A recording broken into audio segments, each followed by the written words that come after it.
bayit yi Sëriñ Tuuba qaada lahu llaahu maxtaara la moo ko way.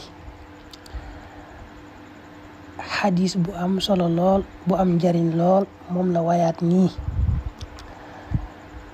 bayit yi mi ngi tàmbalee ci wasalli rakaatayni bayna zuhri wa asri yawmiha bi ummi dhikri wa ayatil kursiyi marratan faqat wa suratil falaqi hak bila galat. ma nga yam ci summa tara daaraka fil jannati aw laka tura nazamtuhu fi ma rawaw. xadis bi nag moo nekk noonu ci suuf mu ne Mujaahid moo nettali jële ca Ibnu Abbas radiyallahu anhuma mu nettali jële ca yonente bi sallallahu alayhi wa sallam. yonente bi wax ne bisub aljumha diggante tisbaar ak takkusaan ku ci julli ñaari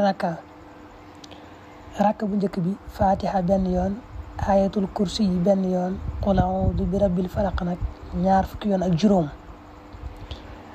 rakka ab ñaareel bi fatiha benn yoon qul huwallahu ahad benn yoon qul a'udhu bi rabbil falaq ñaar fukki yoon. bu salmalee wax laa hawla wala quwwata illa billahi al-aliyyil azim juróom fukki yoon. nee na lii ku ko saxal balaa génn àdduna dana gis boroomam ci ay nelaw wala mu gis ab dëkkuwaayam ci aljanna wala ñu gisal ko falaa yaxruju min ad-dunya hatta yara rabbahu azza wa jalla fil manaam aw yara makaanahu fil janna aw yura lahu. kon lii nag njariñ lii xadiis la waaye sëriñ bi moo ko way nii. ku soxla bayit yi ci sëñ bi def bu demee ci safinatul amaan lil xaayifin lu jajan niiraan dana ko ci fekk.